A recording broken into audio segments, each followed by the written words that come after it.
alta es una patología con mucha frecuencia que viene a la emergencia, tanto en las clínicas privadas, ¿no? A los hospitales. Justo es lo que le va a despertar a medianoche, porque vienen generalmente en la noche, en la madrugada, muy rara vez vienen en la mañana temprano, ¿no? ¿Por qué? Porque en la madrugada hay un pico de ácido. Por eso es que vienen en la noche. Hablaremos de hemorragia digestiva. El ENAM, ustedes tienen que prepararse para el ENAM. La carrera de medicina cada vez es más competitiva, ¿no? Porque hay muchas facultades de medicina, hay muchos alumnos de medicina, a nivel nacional hay muchas facultades, se tienen que pasar filtros. Todos tenemos que pasar filtros. Antes no era así, éramos poquitos estudiantes de medicina. La primera promoción de la Católica fueron 30, 20 creo. Yo soy de la tercera promoción, éramos 45. De los 45, y de mi promoción terminamos 33 de mi promoción. Entonces los otros eran de la primera y segunda promoción. Entonces la Católica en las primeras promociones son los que más hemos sufrido para poder alcanzar cupos en los hospitales, tanto del Seguro como del Honor y del Goyeneche, ¿no? Pero ahora cuando yo voy, por ejemplo, al Goyeneche, veo un montón de internos. Un montón en el Honorio también a veces voy con algún paciente y hay bastantes internos. Entonces, ¿eso qué quiere decir? Que está faltando filtro. Entonces tienen que estudiar duro. El ENAM les está midiendo su capacidad de formación universitaria, pero básicamente lo que ustedes leen, ¿no? Entonces, esa información que les he dado, aprovechenla. No, mi hijo me lo ha pasado, porque él para leyendo todo eso. Ya vale para tus alumnos, pásalo y me da. ¿Por qué? Porque el conocimiento hay que compartirlo, y hay que estudiar, y hay que estudiar, y hay que estudiar, y hay que estudiar cada día más. Ese es un tipo de pregunta, miren, yo les voy al final del curso, al final de este tema, les voy a dar también otros casitos clínicos. ¿Qué dijo en el ENAM en el 2020? ¿Qué preguntó? Dice, un paciente varón de 48 años acude por emergencia con dolor, distensión, hematemesis de aproximadamente 1.2 litros, casi más de 1 litro, o sea, la cantidad de volumen es alta, ¿no? Y después, como tiene antecedente de alcoholismo crónico, como son preguntas pequeñas, podríamos preguntar en la historia clínica detallada más, ¿no? Dice, 48 años, sufre de alguna enfermedad crónica, es diabético, es hipertenso, que se llama, consume alcohol, entonces ya uno le va sacando más datos, pero acá son concisos, ¿no? Alcoholismo crónico. Cuando dice alcoholismo crónico, entonces ya tengo que pensar, ya este paciente que puede tener cirrosis. Y si tiene cirrosis puede tener varices. Y si tiene varices puede hacer hemorragia digestiva. Y si viene así con ese volumen tan alto de pérdida, su presión está en 8,5, está taquicárdico, entonces, y está con palmas hepáticas, está histérico, está con esclerosis, está cantado, entonces ¿qué tengo que decir? Yo que estudio cirrosis hepática, digo ¿qué es? Ya, hemorragia digestiva alta por varices gástricas. Es la primera opción. Cáncer gástrico no está mencionando que hay plenitud gástrica, que ha perdido peso, que hay dispepsia, o que hay anemia. El antecedente es alcoholismo crónico. Ese es el detalle. La otra pregunta es, en el 2016, la clasificación de Forrest. Cuando todos los grupos que van a rotar, serán todos, o que vayan a rotar con los demás colegas, la clasificación de Forrest la tienen que tener aquí. Hay otras clasificaciones, las de Blackboard, la clasificación de Glasgow, esas clasificaciones, todas tienen lo mismo, la finalidad de predecir el riesgo de resangrado. La que más utilizamos nosotros es la de Forrest, pero las demás, las de Blackboard y de Glasgow, no significa que no se utilicen, también se utilizan. Pero esta es la que más utilizamos nosotros y la que la mayoría pregunta. Entonces, si ustedes conocen la clasificación de Forrest, ¿qué es Forrest 2B? 2B, coagulado, ya lo ha leído ahí, ¿no? Ah. Coágulo adherido. ¿Qué es el Forrest 2? ¿Qué es el 1A? El sangrado de chorro. 1B. Está en está un charco. 2A. Es vaso visible. Vaso visible. 2B. Coágulo adherido. 12. Ese no queda. Hematina. Restos de hematina en la superficie. Y si fuera 13. Un lecho limpio cubierto de fibrina blanca. Entonces ya miren, esa pregunta ya está resuelta. Si ustedes solamente se acuerdan lo que hoy día han dicho. Ahora, cuando vayan a los hospitales y vean hemorragia digestiva, doctor, ¿y le han hecho endoscopía? Sí, ¿qué Forrest es, doctor? Es 2A. ¿Qué riesgo de porcentaje de sangrado tiene? Eso es lo que ustedes tienen que ver. Mientras más estigmas de sangrado reciente, más riesgo de resangrar. Vamos. Entonces, al hablar de hemorragia digestiva, nosotros tenemos que con hemorragia digestiva alta es varicial y no varicial. Yo he tratado de agruparlo porque me han dicho hemorragia digestiva alta. Yo cuando les digo a los alumnos, hazme varicial y no varicial.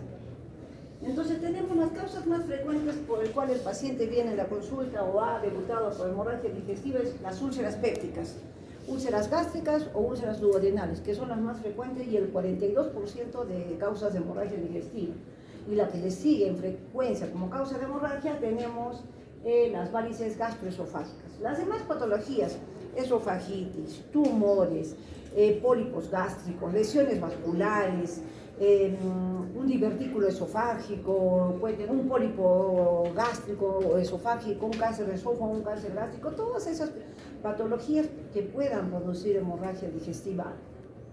Tenemos acá categorías, ulcerosas y dependientes de hipertensión portal. ¿Cuáles son las ulcerosas? Sabemos que las causas de úlcera gástrica son el Helicobacter pylori. Una úlcera puede ser producida por antiinflamatorios no esteroideos, que es lo más común, las inducidas por estrés en pacientes que están en la UCI, o paciente gran quemado, que por estrés va a hipersecretar corticoide, o va a tener mayor cantidad de acidez y va a producir úlceras gástricas por estrés, o los pacientes con traumatismo encefalocraniano están en estrés, entonces ellos producen úlceras o hacen hemorragia digestiva, sin tener el antecedente de tener AINES o ser ulceroso crónico. La enfermedad de Solingen-Ellinson, tenemos también causas idiopáticas, el paciente no se sabe por qué sangró, a veces pueden ser inducidas o a veces pueden ser lesiones vasculares que vamos a hablar después, ¿no? Ahí tenemos entre las causas ulcerosas un 30-70% como causa de hemorragia digestiva.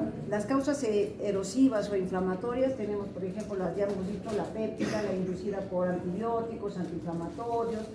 Y tenemos que la Candida albicans, la vez pasada hemos hecho con un grupo de compañeros suyos que hemos encontrado Candida albicans acá. Enseñó todas unas placas blanquitas ahí, llenas. Ese paciente si está, que se llama Citodoli, dependiendo del grado de severidad de la esofagitis, va a producir también la hemorragia digestiva, una esofagitis candidiásica. Tenemos las esofagitis, puede ser, hay varias clasificaciones, la clasificación de Savary, la clasificación de Los Ángeles, ellos te van a decir qué grado tiene, ¿no? Una esofagitis de Los Ángeles C te va a producir una hemorragia digestiva, ¿no? Porque una esofagitis D ya es una estenosis péptica. Tenemos las causas de hemorragia digestiva por hipertensión portal. Hemos dicho que las varices esofágicas, las varices gástricas, la gastropatía portal hipertensiva en sí son las causas dependientes de hipertensión portal.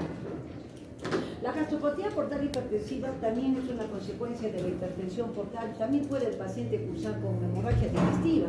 Por ejemplo, el paciente cirrótico viene y le dice, está ingresando por hemorragia digestiva, ha hecho hematemesis, melena, y cuando uno hace la endoscopía no le encuentra varices esofágicas ni varices gástricas, pero sí encuentra unas erosiones o angiodisplasias subepiteliales difusas.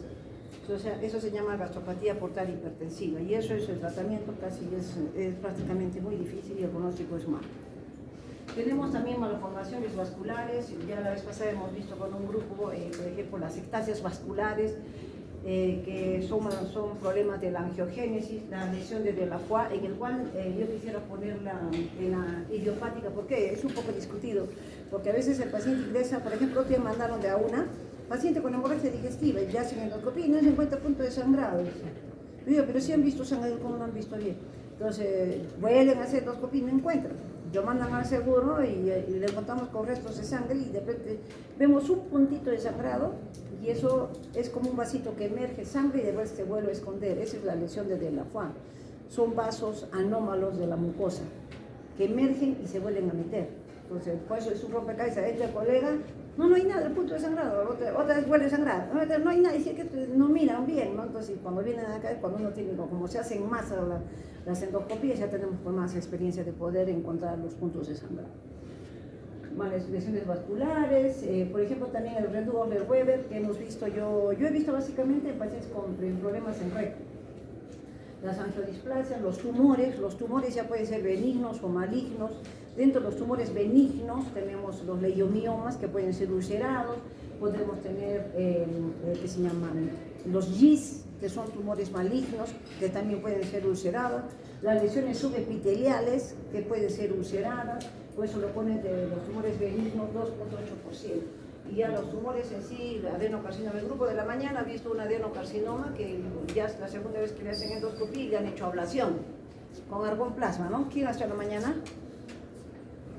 A la mañana, ya ha hecho argón plasma, ¿no? Todito un tumor grande, ya el doctor ha comenzado a colocarle argón plasma. Pero ¿cuál es la desventaja? Como le decía a los alumnos, tú haces ablación, que es una terapia paliativa, ¿no? Porque todo el tumor estaba en toda la cámara gástrica, ¿no? Yo lo alcancé a ver un ratito porque salí, vino más una lesión proliferativa, de ellas me han dicho que está en todo el estómago, ¿no? La lesión, entonces hace la ablación, pero ya es un tumor con un Bormann. ¿Qué Bormann sería? No alcancé yo a ver. Era ulcerado, ¿cómo era? Yo leí a ver solamente la parte proliferativa. ¿Qué más? ¿Ah? Proliferativo, ulcerado, infiltrante. Todo el estómago estaba, el ano, el cuerpo, todo. Entonces era un Bormann 3. ¿3? A ver, ¿no? Les pregunto eso, ¿por qué? Porque lo primero que debieron hacer en ese momento es revisar cáncer gástrico, clasificación tal, y saber y decir, no, doctora, ¿sabe qué? Era un Bormann 4. Entonces eso van a tener que revisar para mañana. Entonces vamos con las otras causas de hemorragia digestiva, son las traumáticas. Un paciente, una persona está manejando el carro y de pronto sube un golpe. Puede producir un trauma, puede producirse una rotura gástrica, se rompe también el estómago, un golpe, o también cuerpo extraño. ¿Cuántos cuerpos extraños hemos encontrado nosotros? Huesos, hemos encontrado los que más, agujas, hemos encontrado alfileres, o sea, los pacientes se traen eso, ¿no? Entonces, esas causas de cuerpos extraños también pueden producir. Y el paciente que ha tenido un esfuerzo antes de vomitar, lo que es el desgarro de Mallory Weiss, que es un desgarro, eso quiero que aprendan, desgarro longitudinal de la mucosa gastroesofágica. La vez pasada pregunté a uno de sus amigos y estaban como que no me decían bien. Desgarro longitudinal de la mucosa gastroesofágica, eso va a producir una hemorragia digestiva alta, un efecto traumático a consecuencia del vómito. Y una causa de sangrado no identificado, que es un bajo porcentaje. Las varices. Las varices, como causa de hemorragia digestiva, tenemos varices esofágicas y varices gástricas. Las varices esofágicas pueden ser por cirrosis, y la cirrosis te va a producir una hipertensión portal. La hipertensión portal, ¿qué te va a producir?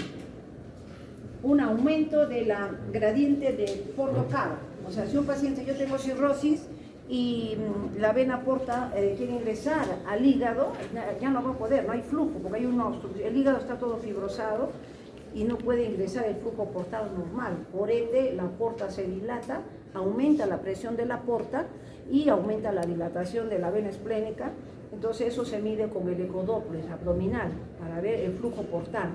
Cuando la gradiente porto-cava es más de 10 milímetros, ya estamos hablando de hipertensión portal, cuando el diámetro de la porta también aumenta. ¿Y para qué? Para que se formen las varices, más de 10 milímetros. Para que las varices se rompan, para que una varice esofágica estalle, tiene que tener más de 12 milímetros de mercurio. Y la tasa de mortalidad de las varices esofágicas es de un 20%. Por eso, pacientes cirróticos que sangran, tenemos que hacer prevención primaria. Primer episodio de sangrado, hay que ya hacer prevención primaria. Vamos. Acá tenemos las úlceras, una imagen de las úlceras gástricas, ¿no? Las úlceras gástricas pueden ser en esófago, estómago, en duodeno. Generalmente compromete mucosa y submucosa. Cuando ya hay compromiso de la muscular o de la serosa, podemos hablar de úlceras perforadas o úlceras penetrales. Pero acá estas imágenes que tienen, en la tercera imagen, esas son úlceras necrosadas. Estos son frecuentes en pacientes que tienen diabetes, porque hay insuficiencia vascular. Esta es una úlcera que pareciera maligna, pero no, están en los bolsos también. Esa es la forma de las úlceras gástricas. Vamos a ver en la sala de endoscopía. ¿Cuál es la clínica? Tanto para las hemorragias digestivas altas, variciales, no variciales, la hematemesis y la melena son los síntomas y signos más frecuentes. Todo paciente con hemorragia digestiva vienen dependiendo de la severidad con hematemesis y melena. Por eso cuando nosotros vamos a ver, hay pacientes que solamente han tenido una hematemesis. Y si es que el sangrado sigue activo, ya a las horas va a ser melena. Pero después hay pacientes que no, solamente he hecho, ¿cuántos ha vomitado? Una vez.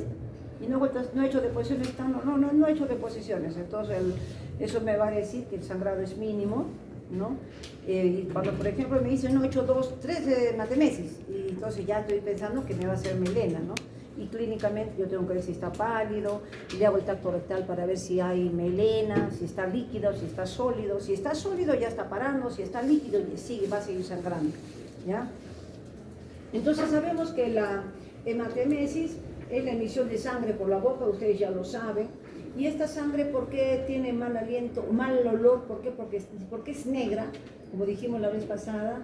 Es porque está bajo los efectos de la bilis, el ácido, incluso de la misma pepsina, de las enzimas pancreáticas, el color de la sangre va a cambiar. Pero a veces en una hemorragia varicial, ese paciente está con un sangrado a chorro y pulsátil, entonces va a irritar y rápidamente no le va a dar tiempo para que se ponga en contacto con las enzimas. Entonces va a tener una enterorragia, la enterorragia es no rectorragia, enterorragia, o sea que el paciente sale la sangre tal cual está. Eso lo pueden ver cuando un paciente tiene una úlcera gástrica Forres 1A con sangrado pulsátil, no le va a dar tiempo al estómago para que tenga los efectos del ácido, ¿ya? Hablamos también de la melena, hablamos de melena cuando es de aspecto negro, alquitranado, el paciente que te va a decir, ¿cómo está? Ustedes no han hecho semiología, ¿no? ¿Semiología virtual? Sí, también. En la semiología virtual han visto que las deposiciones son negras. Ahora que van a rotar por gastro, siempre díganle, doctor, vamos a hacer tacto, le dice, para ver, aprendan para que ustedes también puedan hacer y puedan ver las deposiciones cómo es. Porque de todas maneras, cuando estén en el internado, dice, van a llamar al gastroenterólogo para que quiera hacer tacto, ¿no? Entonces, un buen médico tiene que saber, tiene que ser integral. Entonces, tú tienes que saber reconocer. Entonces, tenemos ya hemos dicho, las melenas, generalmente es color betún. Al paciente se le dice, ¿cómo era su deposición, señor? ¿Es negra como la brea? Esa brea que le echan en los pisos, en las calles cuando están reparando. Si te dice, sí, ese color, doctor, ese color. Son negras, alquitranadas, negras y súper malolientes. Y la hematoquesia son deposiciones color rojizas, más tirando a color vinoso o color beterraga. Yo, por ejemplo, para que el paciente me entienda, yo le digo, ¿usted de qué color era su deposición? ¿Color beterraga o como el betún? Color beterraga, color vino. Dice. Entonces ya ustedes pueden decir con esto y en el tacto rectal también ver si es hematoquesia, si es melena. Y hay otros datos más. La rectorragia es sangre roja rutilante, como la que vimos en la mañana, una paciente que hemos hecho ligaduras de hemorroides. La paciente ya llega a tener 8 de hemoglobina. ¿Por qué? Pero ella la vez pasada la vi en emergencia y decía, tengo rectorragia, tengo sangrado. Y sí, la rectorragia por hemorroides se puede producir, es sangre roja viva. ¿Qué produce rectorragia? Fisuras, pólipos en el recto o en la ampolla rectal, un tumor en el recto, una fístula que recién ha reventado, no, recién se ha abierto, eso te hubo un desgarro, ¿no? Esas son las causas de rectorragia. Yo no voy a pensar rectorragia o un pólipo que esté hasta 15 centímetros, hasta todo el recto, pero es heces amarillas bañadas con sangre roja o rutilante, eso es rectorragia. Y esas patologías que les he mencionado son las que producen ese tipo de problemas. ¿Qué es eso? Bueno, mire, entonces la presentación clínica en resumen, la hematemesis, que es sangre, el pacientito va a decir que ha vomitado sangre, la melena, miren la hematoquesia, ya vómitos borrachos, la melena, miren esa melena, eso es melena, esa es la melena, ¿ya? Dependiendo de la cantidad, va a haber el compromiso hemodinámico. ¿Cuál es el manejo inicial del paciente que tiene o que está ingresando por hemorragia digestiva? Como les dije en la clase de práctica, el paciente va a venir de dos formas. por hemorragia digestiva. Va a venir compensado y descompensado. Descompensado va a haber de acuerdo al grado de sangrado, ¿no? Si el paciente me dice, ¿sabe qué? He tenido 3 vómitos, 3 hematemesis. Si el paciente dice, no, he vomitado 3 vasos. ¿Qué cantidad, señor? Más o menos un balde, dice él. A veces exageran, pero bueno, pero hay que más o menos creerles un poquito, ¿no? Luego dice, no, ¿qué cantidad, señor? Como un balde ha vomitado. Dice, como un balde sería más o menos. ¿Cuánto trae un balde? 5 días estaría muerto, ¿no? Estaría muerto, pero hay que creerle para el paciente, ¿no? Ya, señor. Dice, dependiendo, puede ser clase 1, clase 2, clase 3, clase 4. Todo dependiendo del volumen. Si es clase 1, menos de 750. Si es clase 2, 750, 1500. Si es clase 3, 1500 a 2000. Y es casi 4 de 2000. Yo he visto pacientes en la práctica que el paciente sí viene, y ustedes lo van a ver en la práctica, cuando el paciente, ¿por qué lo está trayendo? Es que ha tenido momentos, entra el paciente, y todito se llena del piso de emergencia de sangre. Y ahí más o menos tú estás viendo 500, ¿no? Unos 500 ahí. ¿Cuántos más habrá podido? Creo que nos están vigilando. Espíritu los chocarreros. ¿Es que? Hay una llamada, entonces pasa de que en los altavoces suena toda la llamada. Ah, ya, nos están vigilando. Bueno, hay que ver también la presión arterial, el grado 1 donde el sangrado es menos, la presión arterial está normal, la frecuencia cardíaca, la diuresis, los síntomas del sensorio. Es diferente que un paciente venga y te diga, ¿por qué está viniendo, señor? He hecho una deposición, mire, y ayer vomita sangre. Ay, más o menos, será por unos 500 más o menos, o 400. Él va a estar caminando, está hablando, te está dando información. Y el que viene en coma, chocado, taquicárdico, hipotenso, pálido, entonces, ¿cómo va a venir? No va a hablar siquiera, ¿no? Porque lo va a traer el familiar, va a decir, ¿por qué lo está trayendo? Es que yo lo he encontrado en la cama, tirado, y con alta sangre, y por eso estoy de emergencia. Y cuando entra por emergencia, lo ves pálido, le toman la presión, está chocado, está taquicárdico, ya no habla, está inconsciente, ya no orina, todo depende del volumen, de la cantidad de sangre que el paciente está eliminando. ¿No? El estable, ya hemos dicho, todo está normal. El paciente dice, no, he hecho solamente una deposición negra. Dice, hace 7 días he hecho deposición negra. Después de 7 días, recién viene por emergencia. ¿No?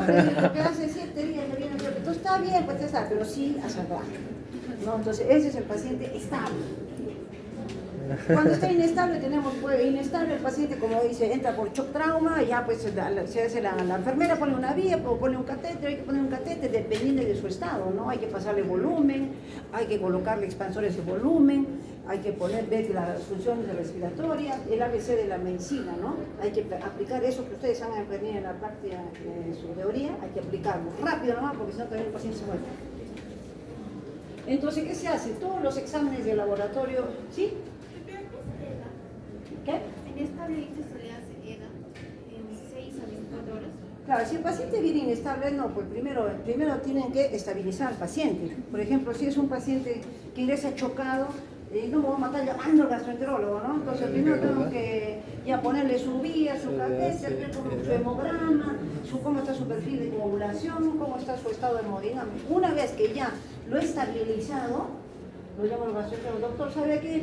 Tenemos una hemorragia digestiva, quien está chocado, actualmente ya le hemos pasado 2 unidades de sangre, el INR está bien, todo está bien, ya está estable, y queremos que haga una endoscopía. Allá viene el médico, el gastroenterólogo lo evalúa, está estable, le hace su tacto rectal, hay melenas, el INR ya lo va a compensar el doctor, entonces yo le hago su endoscopía. Pero no es que la hemorragia digestiva, no, que venga el gastroenterólogo ahorita, no es así, pues no, desesperados quieren que venga el gastroenterólogo a meter el tubo, no puedo yo meter, se me puede chocar ahí, peor, tengo que estabilizarlo. De que se va a hacer la endoscopía, sí se va a hacer la endoscopía, pero la prioridad es la estabilización hemodinámica. Eso es lo más importante en un paciente que está ingresando por hemorragia digestiva. Por eso el plan de trabajo inicial, hemograma, hemoglobina, los factores de coagulación, es importante el factor de coagulación, porque ¿qué pasa si el paciente es un cirrótico que está debutando y tiene 40.000 plaquetas? Va a venir el gastroenterólogo, no le va a hacer nada, porque no va a poder hacer escleroterapia, no le va a poder hacer una ligadura, nada, ¿no? Por eso es que de arranque tiene que pedir estos exámenes de inicio.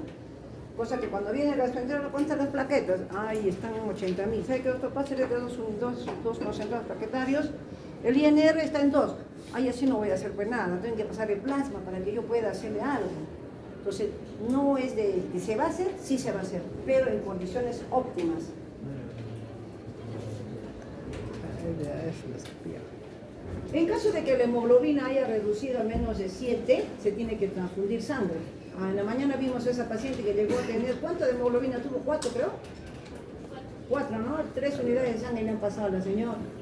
Hay que transfundir sangre. Si el paciente ha tenido anteriormente un infarto o ha tenido un ACV, entonces ya no voy a esperar que tenga 7, porque me va a hacer hipoxia y pueda tener un nuevo infarto, ¿no? Una hipoxia cerebral y tanto, entonces hay que pasarle con 9 la sangre que necesita. Si el paciente tiene menos de 50.000 plaquetas, tengo que transfundirle concentrado plaquetario. Por lo menos para nosotros, para los hematólogos, ellos dicen 50.000. Con 50.000 plaquetas tú puedes hacerle cualquier tratamiento terapéutico, pero para nosotros en gastro lo mínimo es 80.000. Si yo quiero hacer escleroterapia o quiero hacer ligadura. Alguna vez que ya, luego, ¿qué dice acá? Luego de estar estable, hay que hacerle la endoscopía dentro de las primeras 12 horas. Porque ¿qué pasa? Por ejemplo, viene por emergencia a las 3 de la tarde el paciente y ya nosotros ya no estamos. Y el retén empieza en la noche, a las 8. A las 4 el doctor está, que ha venido una hemorragia digestiva, doctor, que tenemos un paciente cirrótico que está en shock y que, ¿sabe qué? Le dice, doctor, estabilícemelo bien y más tarde vengo. Entonces, porque eso es lo correcto, no voy a ir por gusto yo a después ir y todo el perfil está alterado, el perfil de coagulación, el paciente está mal, entonces no se puede, ¿ya? Acá tenemos la misma clasificación que les dije anteriormente.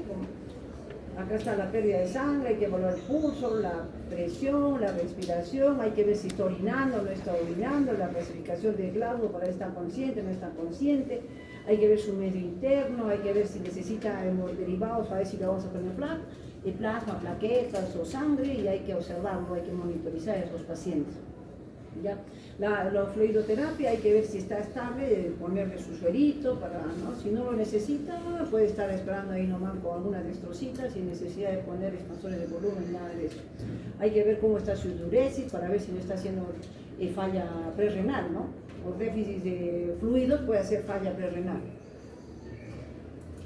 Bueno, antes que vayamos avanzando,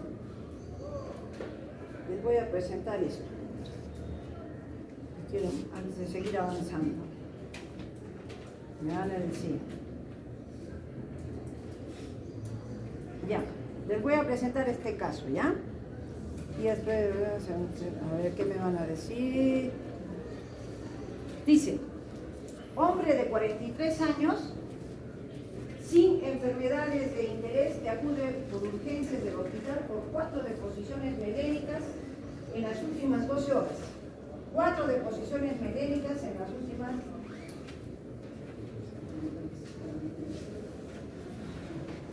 ¿Cuántas deposiciones melénicas tenía?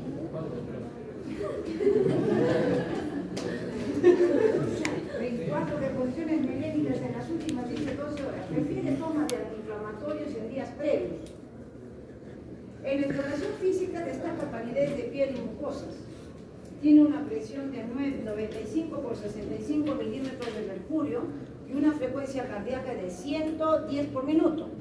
El abdomen no es doloroso y en el tacto rectal se muestran deposiciones melénicas. En la analítica se encuentra una hemoglobina de 8.5 gramos por decilitro.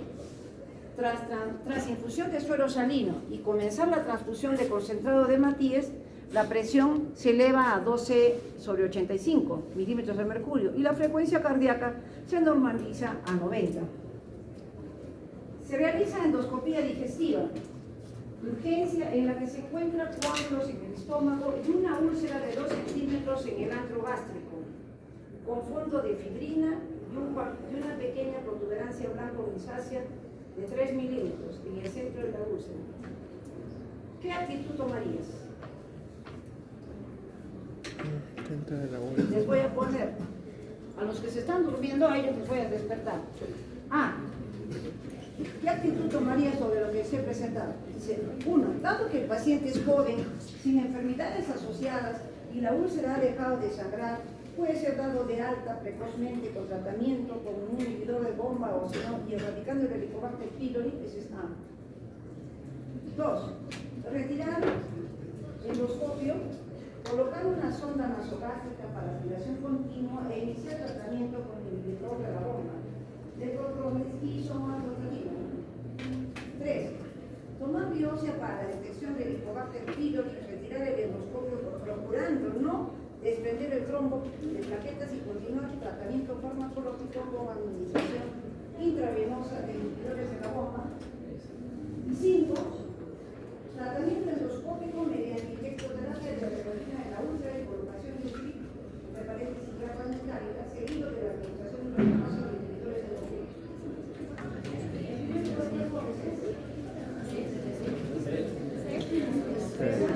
Mire, vuelvo a leer. Dice, hay una proliferancia transcronizácea de 3 milímetros en el centro de la úlcera. Es un 2A. Claro, es 2A. Es 2A. Claro, 2A es un paso visible, porque mira lo que dice acá. Dice, hay una pequeña protuberancia blanco-grisácea. Dice el vaso de 3 milímetros en el centro de la úlcera. Ese es el paso visible. Entonces, la primera alternativa, dado que el paciente es joven, sin enfermedades asociadas y la úlcera ha dejado de sangrar, puede ser dado de alta precoz. Eso así te va a revisar. ¿Sí o no? Retirar el endoscopio, colocar una sonda nasogástrica para aspiración continua, iniciar tratamiento con inhibidor. ¿Para qué le voy a meter la sonda y voy a estar aspirando por las puras? No. Iniciar bomba de somatostatina. ¿Para qué? La somatostatina es para varices, no es para úlcera. 3. Tomar biopsias para la detección del Helicobacter, retirar el endoscopio procurando no desprender el trombo plaquetario y continuar tratamiento farmacológico con administración intravenosa. Bueno, generalmente lo que siempre se debe tomar biopsias por Helicobacter pylori, pero algunos colegas no lo hacen en el momento, ¿no? Otros tratan la lesión y qué se llama. Y el último, como ya dije, ¿no? 4. Consulta al servicio de cirugía para considerar tratamiento quirúrgico urgente. No está con un sangrado, no está con recidiva de sangrado, no dice si le han puesto paquetes globulares y la deja de sangrar. Entonces eso es una úlcera gástrica Forres 2A, que el tratamiento es, paciente se queda en observación, se le hace su endoscopía, se le pone terapia endoscópica, puede ser doble, puede ser única, y se le da omeprazol. Y debe quedar en observación. Ese es un caso. Después vamos a hacer otro. Vamos con lo siguiente. Pero no se duerme. La escala de Blackford. La escala de Blackford también permite predecir el sangrado, ¿no? Al ingreso se evalúa si el paciente, hay criterios y puntuaciones en la escala de Blackford. Eso ustedes tienen que memorícense los criterios al ingreso, ¿no? ¿Cuáles son? La urea, la hemoglobina, la presión arterial, el pulso, la cantidad de melenas, si tuvo pérdida de conocimientos, si hubo falla cardíaca o enfermedad hepática. Esos son los criterios que se utilizan. Yo no puedo marcar. Miren, acá tenemos la urea, tenemos el nivel de hemoglobina, estos son los criterios y se hace una clasificación o se hace un puntaje. Si es menos de 6 puntos, el paciente puede ser dado de alta. Si tiene más de 6, el paciente tiene que quedarse, ¿no? Estos son los criterios que en Blackboard, si por ejemplo les ponen en el examen, es criterio de Blackboard para predecir sangrado digestivo, la hematemesis, no está como criterio, está la melena, ¿ya? La endoscopía. La endoscopía ya hemos visto, en algunos grupos ya han visto endoscopía, van a seguir viendo todos, van a pasar por endoscopía en todos los hospitales, van a poder ver, ¿no? La endoscopía es un procedimiento mínimamente invasivo, no es difícil hacer, pero siempre hay que hacer con cuidado, ¿no? Un paciente se tiene que estar sedado, a veces tienen que estar intubados, por ejemplo, en caso de pacientes que están con los cirróticos, que están con muchos sangrados digestivos, pareciera por riesgo de aspiración, los tienen que intubar, ¿no? Porque a veces yo estoy haciendo endoscopía, el paciente está vomitando sangre y se puede aspirar. De preferencia, el paciente cirrótico con hemorragia masiva tiene que estar intubado para proteger la vía aérea y poder nosotros trabajar tranquilamente. Y la endoscopía baja es una colonoscopía, que eso ya lo vamos a hablar después. ¿Ya? La endoscopía, poner ahí la torre de endoscopía, el endoscopista, la enfermera, ya lo han visto ya varios de sus compañeros. Seguimos acá estamos hablando de la clasificación de Forres. Ahí tienen las imágenes, memorícensela bien, nunca se olviden. Cuando ustedes lean en emergencia, a veces los transfieren de clínicas o a veces el paciente ya hoy día ingresó en la noche, viene el gastroenterólogo, en la mañana ustedes lo ven, ay, ¿a qué forre será? Ah, no, tiene que quedarse todavía, no se va a ir. No, a veces el paciente si quiere ir por su cuenta, dice, no, ya estoy bien, ya no quiero que me van, entonces tienen que firmar y se va, ¿no? Pero señor, usted va a sangrar, usted tiene un Forres 2A. El señor no va a salir, entonces hay que saber eso para poder entender. Seguimos. Tenemos el riesgo de sangrado, de acuerdo a... Este es el riesgo de sangrado, el porcentaje de riesgo de sangrado. Si es 1A, ¿cuál es el porcentaje? Un 90%. ¿Ah? 1A es un 90% de riesgo de sangrado. 1B, un 80%. El 2A, 55%. El 2B, 30%. El 12, 10%. Y el 3, menos del 5%. Entonces, el 3 generalmente nosotros le damos de alta el mismo día. El paciente sabe que hace 7 días hizo 3 melenas y está ingresando porque se ha asustado, le hacemos un tacto rectal, no hay melena y bueno, pues el paciente dice ha hecho melena, pero la hemoglobina la tiene en 11, ¿no? Bueno, ha sangrado. Le hacemos su endoscopía, tiene una úlcera Forres 3, se va a su casa. Con indicación de omeprazol, y que venga por sus resultados de biopsia para ver si tiene Helicobacter pylori y dar tratamiento, porque el Helicobacter, y hay que averiguar cuál fue la causa de su úlcera, ¿no? Todos sus antecedentes que ya hemos mencionado anteriormente. Dependiendo del tipo o de la clasificación de Forres, se va a determinar también qué tratamiento vamos a ver o qué le vamos a hacer. No, si es un Forres 1A, si el paciente está chocado, ya hemos hecho estabilización hemodinámica y si yo veo el vaso sangrante está a chorro, lo que puedo hacer es que se llama inyectoterapia o agarrar el vaso y cliparlo o hacerle una ligadura de ese vaso y detener el sangrado. Esa es la terapia endoscópica. Puedo poner clip, por ejemplo, aquellos son los clips, esas cositas metálicas que están viendo, estos de acá, estos son los clips. Acá está el lecho ulceroso. Y acá le colocas sus clips, acá tenemos la inyectoterapia, están resumiendo, esto es un Forres 1B, hay un sangrado que le dicen babeante o sangrado en napa, entonces agarra la aguja, se le inyecta los costados y cambia, se pone medio blanquecino esta zona. Esto es el argón plasma, ¿no? El argón plasma también se puede combinar esta inyectoterapia con el argón plasma. Todo depende del grado, generalmente no va a variar el uso de inhibidores de bomba en cada uno de los Forres. En todos tiene que ir forma. Sin embargo, en las varices esofágicas o varices gástricas, el manejo siempre va a ser inicialmente el manejo médico, endoscópico. El manejo endoscópico es diferente para lo que es varices esofágico-gástricas. Para las varices esofágicas, si el paciente ingresa y, por ejemplo, usted, ¿por qué no está cayendo? El paciente, mi familiar tiene cirrosis, ¿y le han hecho anteriormente endoscopía? Sí. ¿Y qué le han dicho que tiene? Tiene varices. Entonces, ¿yo qué tengo que asumir? Que el paciente es portador de varices esofágicas y que está sangrando por las varices. Entonces, ¿qué hago? Le ponen octiotride de inicio, 50, la ampolla viene de 1000 microgramos, se le pone 50 microgramos y el resto se le pasa en infusión. Y también se le coloca inhibidores de bomba. Si no tienen octiotride, que es un inhibidor es un análogo de la somatostatina. ¿No has visto en esa alternativa? Decía análogo de somatostatina, porque la somatostatina, el octiotride y la somatostatina son similares. También podemos utilizar terpresina, que es un análogo de la vasopresina. ¿No? Esos dos tenemos para de tratamiento médico para las varices esofágicas. Y el más importante es la ligadura, que puede ser la ligadura de varices esofágicas, que son las que más frecuentes sangran, y las varices gástricas tenemos el cianacrilato, y la terapia de cianacrilato o escleroterapia como cianacrilato, que sí estamos haciendo nosotros en el hospital ya, cianacrilato. Antes no teníamos para hacer, ya estamos haciendo. Si se fijan, cuando vayan al hospital vamos a hacer algún procedimiento, por ejemplo, acá esta es la ligadura de varices esofágicas. En la punta del endoscopio se coloca el dispositivo, se aspira la varice, se suelta la liga y la varice se queda ahí colapsada. De todas maneras, todo paciente cirrótico, tenga o no tenga citis, poshemorragia digestiva, debe recibir antibiótico terapia. ¿Por qué? ¿Por qué debería recibir? De los que ya han votado. Un paciente cirrótico, a una persona le dejé complicaciones de la cirrosis. Sí, pero ¿qué hacía el paciente con ascitis? ¿Cuál es la complicación de la ascitis? ¿Qué? Peritonitis bacteriana espontánea. El paciente con ascitis, cirrótico con ascitis, si hace hemorragia digestiva va a ser una PBE, peritonitis bacteriana espontánea. Entonces, ¿qué tengo que dar? Antibiótico profiláctico. Pero si el paciente no tiene ascitis, tengo que darle igual antibiótico. ¿Por qué?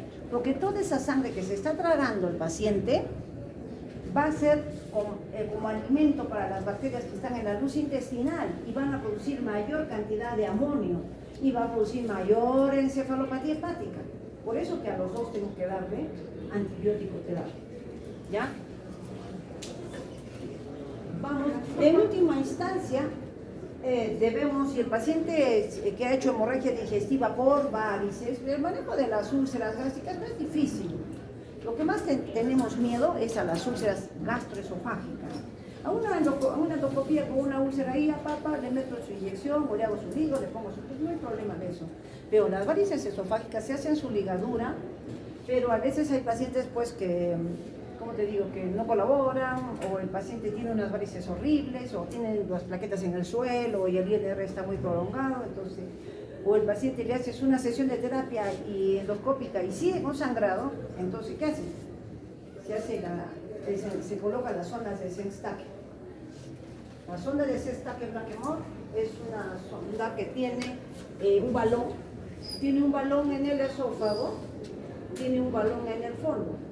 También está la sonda de Minnesota y la sonda de Vinton, que también se utilizan para lo que es el manejo de hemorragia varicela. Acá en el Perú tenemos la sonda de Sengstack-Blackmore.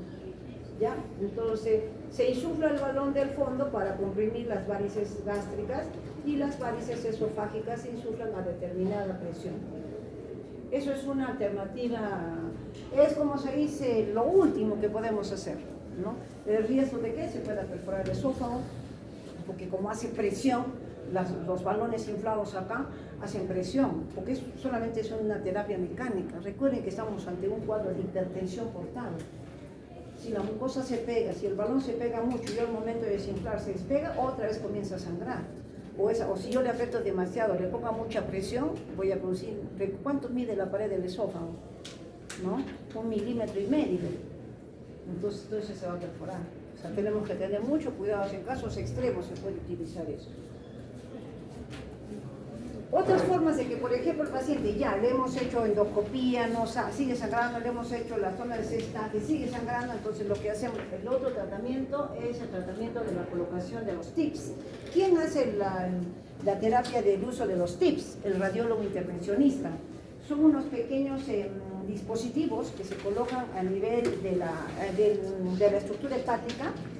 Es como un shunt arteriovenoso, son shunt arteriovenosos, o sea, es como un dispositivo que se coloca dentro de la estructura hepática conectando arteria y vena, de tal manera a disminuir la presión.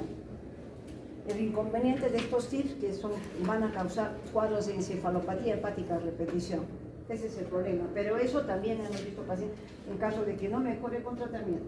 Hay otras cirugías, las cirugías esplenorrenales, la mesocava, que eso ya lo hace el cirujano vascular con la finalidad de reducir la presión. El tratamiento médico de prevención para la hemorragia varicela, tenemos los beta bloqueadores, que no son el propanolol, el nadolol, el carvedilol, que ha salido ahora, también estamos usando el carvedilol. El gol estándar, casi la mayoría van con propanolol, nadolol, pero últimamente ya estamos usando el carvedilol. Tenemos los nitratos, pero estos nitratos les producen muchas cefaleas a los pacientes, no son muy tolerados, pero están dentro de la endoscopía profiláctica, que significa hacer erradicación de las varices esofágicas. La prevención primaria, en caso de que el paciente tenga pequeñas varices, solamente se tienen que hacer terapia médica, ¿no? Le doy propanolol o nadolol cuando las varices son pequeñas, pero si las varices ya son grandes, ya hay que hacer terapia combinada, médica y endoscópica.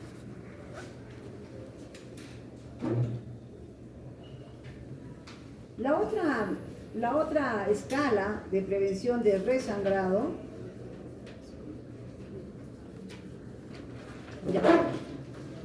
antes de continuar con la escala de Roncal, que también se utiliza para pacientes, vamos a ir por otro caso.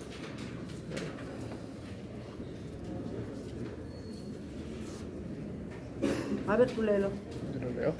Fuerte. Ya. Un paciente de Ah, si 46. quieres leerlo acá para que todos escuchen. A ver, lee. Solamente los que están durmiendo, despiértense porque ellos van a dar la respuesta. Un paciente de 46 años de edad acude a urgencias por vómitos, pozos de café y melena. El hematocrito de entrada es de 33%, su presión arterial es de 110 sobre 70 milímetros de mercurio, su frecuencia cardíaca es de 87 latidos por minuto. Un estudio endoscópico practicado 5 horas después de su ingreso revela alguna erosión superficial limpia en el tercio distal del esófago y varias erosiones superficiales en la zona antral prepilórica. Una de ellas con un punto de hematina en su base. No quedan restos hemáticos en la cavidad gástrica. El paciente se había medicado con diclofenaco 150 miligramos por día en los últimos 8 días por una ciatalgia. ¿Cuál sería la actitud más recomendable? Y ahí vamos a... Ahí no, espérate. ¿Qué ha dicho? Que es un paciente de 47 años, que ha tenido vómitos borráceos, ¿no? ¿Y un poco de maternidad tenía o no? No. ¿No? ¿De melena? Sí, melena. Una melena, creo, ¿no? Sí, melena. Vómitos borráceos, pero su presión está estable, su frecuencia también. Y ha estado tomando días antes el diclofenaco. Y en endoscopía ha encontrado erosiones, ¿no? En el esófago distal y en el antro, y una erosión con restos de hematina. Una erosión con restos de hematina. Y entonces dice, ¿cuál es el tratamiento? A ver, la primera alternativa, a ver, fuerte. Ya, 1. Tratamiento con inhibidores de bomba de protones por vía oral y alta hospitalaria. 1, 2. 2. Tratamiento erradicador de Helicobacter pylori en forma empírica y alta hospitalaria. 3. Tratamiento hemostático con sonda de calor de la erosión con hematina en su base y perfusión endovenosa de inhibidores de bomba de protones durante 3 días. 4. Ayuno total y tratamiento con perfusión endovenosa de inhibidores de bomba de protones durante 48 horas. 5. Colocación endoscópica de un hemoclip en la lesión erosiva con signos de hemostasia reciente.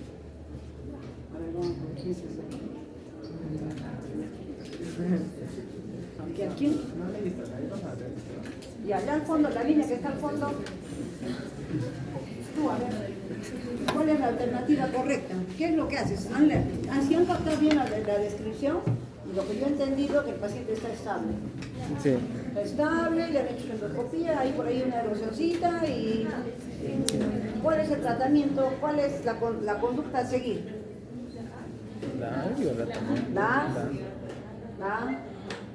¿Qué más? No saben ni opinan. Al fondo. ¿Qué dice? ¿La E? ¿Tú? ¿Tú? Ah, exacto. ¿Cuál?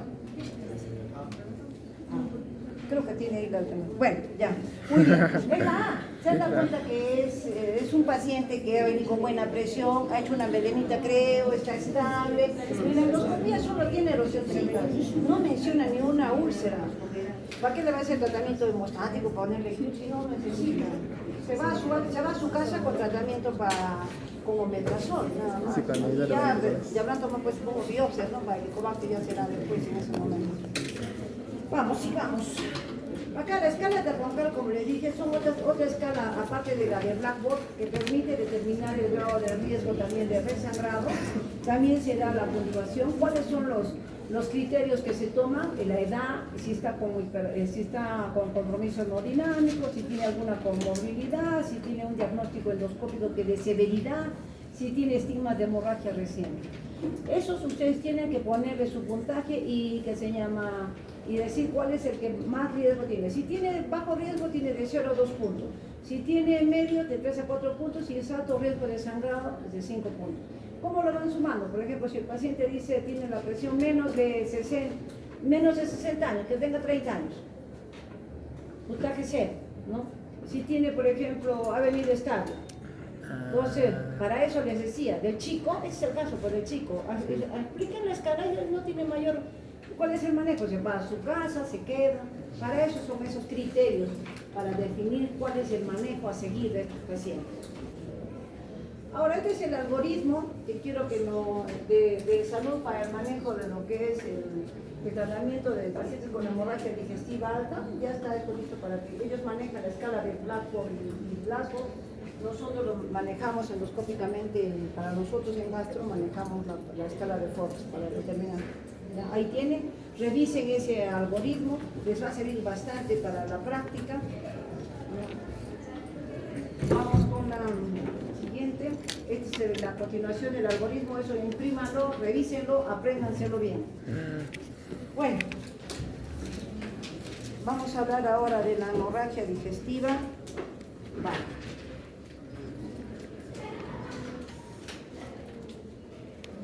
Les voy a presentar este caso. A ver, léelo, pues. Sí, el primero. Fuerte, sí, fuerte. Escucha el de atrás. Un paciente de 25 años inició hace 6 semanas un cuadro de diarrea con sangre y fiebre, por lo que fue tratado con amoxicilina más ácido clavulánico durante 7 días y mejoría. Ante la persistencia de los síntomas, se practica una colonoscopía que demuestra un recto normal y la presencia de aftas en sigma y úlceras longitudinales en colon transverso. ¿Cuál es el diagnóstico que de sospecha más probable? Ahí tiene que ser. Ya. 1. Colitis por Clostridium difficile. 2. Colitis ulcerosa. 3. Colitis amebiana. 4. Enfermedad de Crohn. 5. Colitis isquémica. Ya, ahí nomás. Vamos a empezar con lo que es hemorragia digestiva. Acá yo critico un poco en esta pregunta, ¿por qué? Porque acá nos falta más sintomatología, ¿no? Acá nos falta más detalle. Dice, un paciente de 25 años inició hace 6 semanas un cuadro de diarrea con sangre y fiebre. Más de 6 semanas es diarrea, más de 4 semanas ya es diarrea crónica. Entonces ahorita estamos ante un cuadro de diarrea crónica con sangre y fiebre. O sea, no debe tener como moco, pero con sangre. Dice, diarreas con sangre, diarreas sanguinolentas, con fiebre, dice. Sangre, fiebre. No me dice a mí cuántas diarreas por día. Yo hubiera preguntado cuántas diarreas por día son. Tiene moco, tiene sangre, tiene pujo, tiene teléfono. Pero si no estaría, pues la pregunta sería muy larga, ¿no? Entonces, pero dice acá, tratado como cualquiera. Señor, yo estoy viendo, ¿sabe qué, doctor? Estoy con diarreas hace 6 semanas, tengo diarreas con sangre y hago fiebre. Le agarra el doctor, le pide un examen, sale leucocitos aumentales y le da antibióticos. Pero persiste, le dice. Ante la persistencia de los síntomas, se practica una colonoscopía que demuestra un recto normal. Eso es un detalle importante. ¿Por qué sería importante que el recto esté normal? Claro, en una colitis ulcerativa, el recto estaría tomado, porque en la colitis ulcerativa ya hemos dicho que es AC20, y acá dice el recto está normal. Y la presencia de aftas en el sigma y en el colon sigmoide y úlceras longitudinales en el colon transverso. O sea, es anormal, ¿no? ¿Cuál es el diagnóstico de sospecha probable? Dice, no te está dando diagnóstico, te está dando sospecha probable. Colitis por Clostridium difficile no es, porque ahí tendríamos que descartar recién antibióticos, ¿no? Teníamos colitis ulcerosa, no, porque ya nos está diciendo que el recto está limpio. Dice, una colitis amebiana, supongo que ya han dado examen de heces, acá no lo han mencionado, y si hubiera sido un detalle que nos pongan, que se le pide examen de heces, una reacción inflamatoria, o tiene examen de heces con tal cosa, ya hubiéramos hecho el diagnóstico, pero no lo ponen como para hacer notar. Enfermedad de Crohn, colitis isquémica, no le pongo colitis isquémica, ¿por qué? Porque es joven, tiene 25 años. Entonces, por esa alteración del patrón, yo podría sospechar que es una enfermedad inflamatoria intestinal, que todavía hay que corroborarla. Por eso te dice, ¿cuál es el diagnóstico de sospecha probable? Una enfermedad de Crohn. No, es probable, no estoy diciendo que sea definitiva, porque es una sospecha, ¿ya? Entonces vamos con la parte de hemorragia digestiva baja. En salud, en el año 2013, ya lo también voy a actualizar mis preguntas, porque no tengo mucho tiempo. Las causas más frecuentes, ¿cuáles son las causas más frecuentes de hemorragia masiva en la porción inferior del aparato digestivo? Ahora, las hemorragias digestivas del tracto digestivo son altas, medias y bajas. Altas desde la boca hasta el ángulo de Treis. Media del ángulo de Treis hasta la válvula ileocecal. De la válvula ileocecal hasta el ano recto es baja. Entonces acá dice, ¿cuál es la causa? La causa más frecuente de hemorragia masiva en la porción inferior del aparato digestivo. A, carcinoma. B, diverticulosis, diverticulitis, colitis ulcerativa, hemorroides. Diverticulosis. Nosotros tenemos una relación de patologías del tracto digestivo, enfermedad inflamatoria, cáncer de colon, pólipos de colon, divertículos de colon, úlceras aisladas del colon, úlceras solitarias del recto, tenemos traumáticas, tenemos fisuras, hemorroides, estasias vasculares. Todas esas son las patologías más, múltiples patologías del colon. Pero ¿cuál es la más frecuente en frecuencia? La diverticulosis colon. Proctitis actínica, que ahora también está siendo frecuente por la radioterapia, tanto de cáncer de colon, de recto, de pacientes con cáncer de cuello uterino o de próstata. Pero de todas esas patologías, la más frecuente es la diverticulosis colónica. La hemorragia digestiva oculta o sangre oculta, cuando hablamos de hemorragia digestiva oculta, ese es otro capítulo. Hablamos de hemorragia digestiva oculta o de origen oscuro cuando en la endoscopía alta y en la colonoscopía no encontramos el punto de sangrado. Entonces eso quiere decir que está en el intestino medio, ¿no? Ya no es tan oculta porque ahora con la cápsula endoscópica y con la enteroscopía de doble balón o de un balón ya no hay oculto ya. Todo se logra saber, ¿ya? Ya podemos abordar el intestino delgado.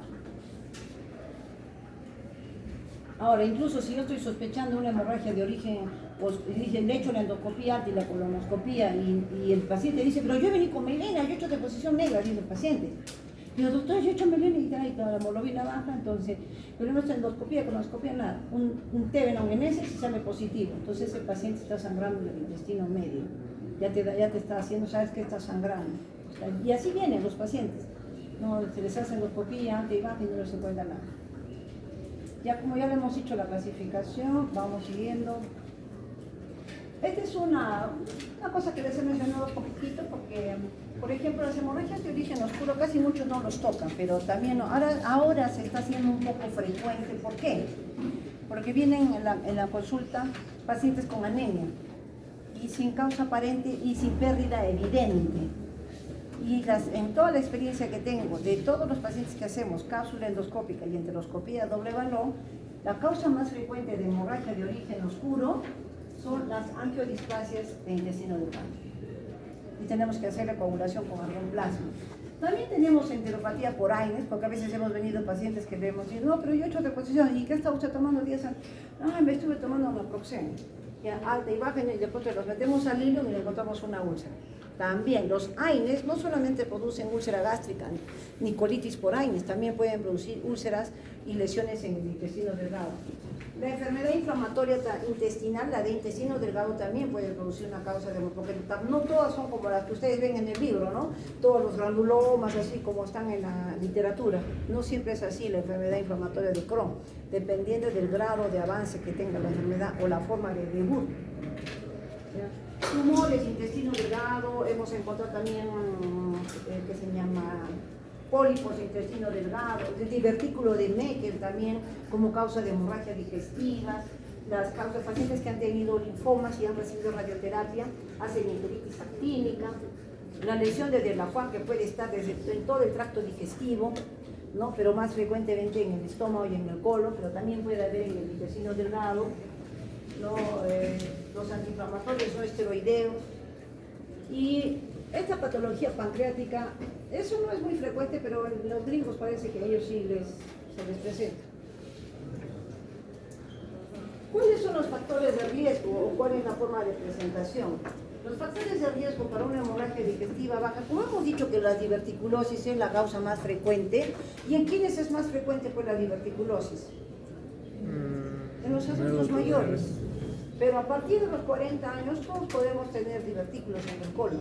Yo he tenido hace poco un joven de 26 años con divertículos colónicos, ¿no? Divertículos en el colon. ¿Y qué decía Yantanga? Pero mi hijo presenta sangrado, doctora. Le han hecho una colonoscopia, un doctor le ha encontrado divertículos. Le han hecho, pero seguía sangrando. Ha venido otro doctor, no le ha encontrado los divertículos.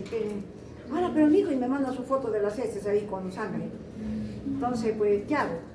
Entonces, ¿cómo es? ¿Tiene? ¿No tiene? ¿Qué hago? Que mi hijo está sangrando. Que así son los pacientes. Realmente a veces llega un momento en que se desesperan tanto y desesperan también al médico, ¿no?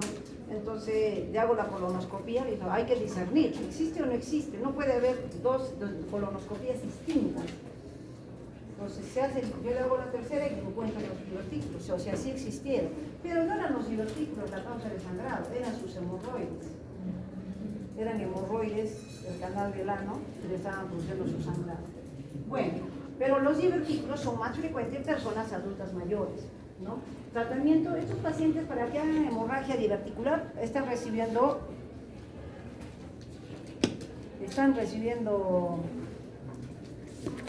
antiplaquetarios, pueden estar recibiendo anticoagulantes, pueden estar recibiendo antiinflamatorios, pueden estar inmunodeprimidos, pueden tener mucho tiempo hospitalizados con otras patologías, son pacientes ya que son cardiópatas, son pacientes, por ejemplo, a veces se complican demasiado, renales o divertículos, o tienen insuficiencia cardíaca o tienen una trombosis venosa, entonces son pacientes con muchas comorbilidades y con muchos factores de riesgo para sangrar.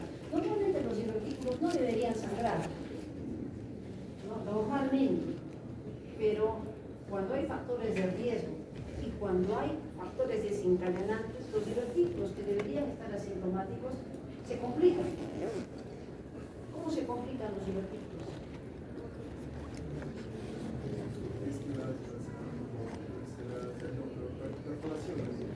Perforación. ¿Tú has hecho eso? Ya ves que no lo he leído, tenías que leerlo, pues. Ya ves, por eso les pongo la nota que se merecen. Tienen que leer. Se ha quedado igualito, lo mismo que me ha dicho en su clase de igualito me dijo. ¿Quién más hizo diverticulosis? ¿Alguien más hizo? ¿En el primer grupo o el segundo grupo? No me acuerdo su nombre. ¿Quién ha hecho diverticulosis en la rotación? ¿No han venido? Hizo una alumna, pero no me acuerdo el nombre. Lo hizo bien. Pero está en mi... Pero bueno, pues ya no revisa, ya revisarán pues su eso. Ya ves, eso es lo que tienen que hacer, pues tienen que leer, pues. Tienen que estudiar. ¿Cómo desmoralizan? Bueno, sigamos. Tenemos como causa de hemorragia digestiva, tenemos los divertículos de colon, en orden de frecuencia, la diverticulosis colónica, las angiodisplasias, las hemorroides. Muchos desprecian las hemorroides. Las hemorroides producen anemia, por si acaso, anemia. Yo tenía un paciente con 4 de hemoglobina por hemorroides, solo por hemorroides. Y una paciente que cada rato le pasaban sangre solo por hemorroides. Y nadie le hacía caso a sus hemorroides. De hecho, la ligadura de hemorroides, la señora ya se le ha subido la hemoglobina y ya la mantiene estable. Hay que hacerle caso a las hemorroides, ¿no? También tenemos la colitis isquémica, es en pacientes con, por ejemplo, los diabéticos, los hipertensos, los renales pueden hacer colitis isquémica por insuficiencia vascular intestinal. Otros tipos de colitis, las neoplasias, las causas iatrogénicas, cuando puedo hacer una colipectomía o cuando hago una colonoscopía y no hago un buen movimiento, puedo lacerar el colon, ¿no? También tenemos las úlceras rectales, todas son esas patologías que pueden decir hemorragias. Tenemos también causas frecuentes de hemorragia digestiva en jóvenes de acuerdo a las edades. Tenemos, por ejemplo, el divertículo de Meckel, puede dar en adolescentes. La enfermedad diverticular entre 30 y 59, en más de 50 es más frecuente, pero también puede haber en esta etapa. Pero yo tenía un chico, como he dicho, de 26 años con divertículos en el colon. Tenemos los pólipos juveniles, la enfermedad inflamatoria intestinal entre los 30 y 59. Las angiodisplasias son más frecuentes en personas adultas mayores, en pacientes renales, en pacientes cardiópatas o en pacientes que ya han nacido con una alteración en la angiogénesis. Tenemos las enfermedades inflamatorias, pólipos de colon, cáncer de colon recto, cáncer de colon las lesiones vasculares, pues todas esas son las patologías y de acuerdo se da como causa de hemorragia digestiva. Se vuelve a repetir en estas causas son de colon. Las causas de intestino delgado, ya les mencioné anteriormente, pero acá hay que decir que hay tumores que pueden estar también en intestino delgado. Hemos diagnosticado GIS en intestino delgado, hemos encontrado pólipos en intestino delgado, pero lo más frecuente en intestino delgado son las ectasias. Casi todas las cápsulas que se han hecho y todas las enteroscopías son ectasias. Y lo peor de todo es que como tienen un problema de angiodisplasia, les quemas con el argoplasma y vuelve a salir las ectasias. Las úlceras, ya hemos dicho, el Crohn, la enfermedad inflamatoria intestinal que es dentro del Crohn, la colitis isquémica, todas esas patologías de intestino delgado como causa de hemorragia del intestino medio. Hemorragia diverticular.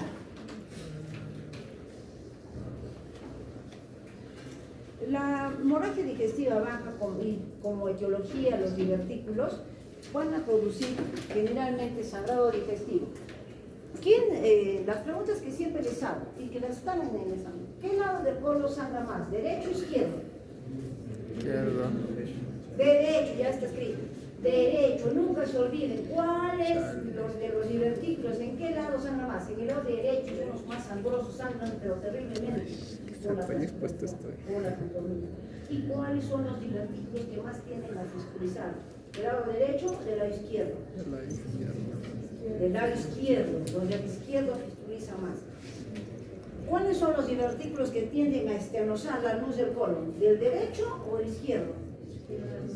El izquierdo, ¿no? ¿Por qué? Porque el diámetro del colon derecho es más ancho y el diámetro del colon izquierdo es más pequeño y los divertículos son más frecuentes en el lado izquierdo y los que más inflaman son del lado izquierdo produciendo diverticulitis y a la larga se produce una estenosis.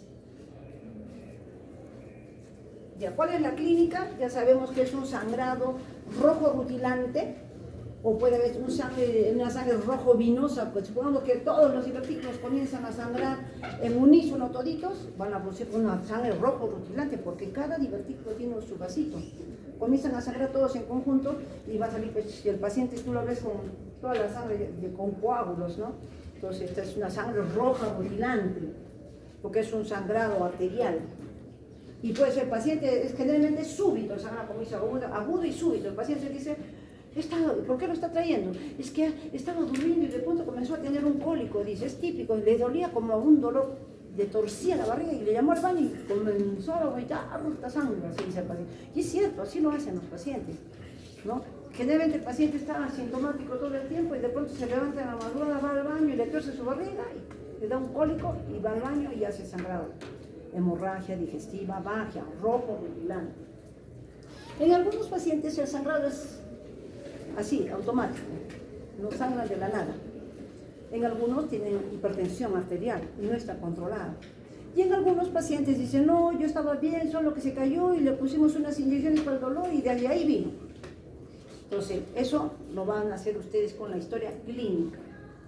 Por eso acá dice, ¿cuáles son los factores de riesgo? Uno, el tabaquismo, ¿sí? Hay personas adultas mayores que fuman mucho, ¿no? Mayores de edad, más viejitos, más riesgo.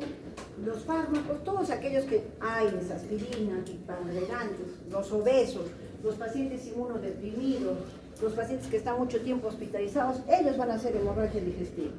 Acá tenemos. Yo les preguntaba una vez a los que han hecho enfermedad diverticular del colon, ¿cuál sería el manejo de un paciente con hemorragia diverticular del colon? Si tiene una pan diverticulosis colónica y te está haciendo hemorragia digestiva y entra el gastroenterólogo y comienza a ver los divertículos que están sangrando. ¿Qué podríamos hacer? Pero no vamos a clipar para los 100. Si tiene 100 divertículos, no podemos clipar a todos. ¿Esperar a que cicatrice? ¿Qué haríamos? No podemos extirparlos porque tiene 100 pólipos, no podría cortar cada uno de los divertículos. Esperamos a que se estabilice. A cada uno, cada autorizo con argoplasma. Esperamos a que todo el día, solo. contándole. ¿Qué haría? Resección, pues el paciente se va a quedar sin colon. ¿Qué haría? digo que esperemos, mamá, a que deje de sangrar. Una escala de los círculos, las primeras simplemente, no recuerdas, simplemente medicación, mientras que las últimas, que es la 3 y la 4, sí Miren, la clasificación de Hilscher, como dice, para nuestra suerte, y ustedes se han dado cuenta, para nuestra suerte, el 80% de la hemorragia digestiva baja, causada por enfermedad diverticular del colon o la diverticulosis, se autolimitan. Sí, Se tiene razón. autolimitan, solitas dejan de sangrar. ¿Se han dado cuenta que no podemos decir, oye, que le hagan, que le pongan pues la que le pongan pues los clips a todos? No se puede, porque el 80%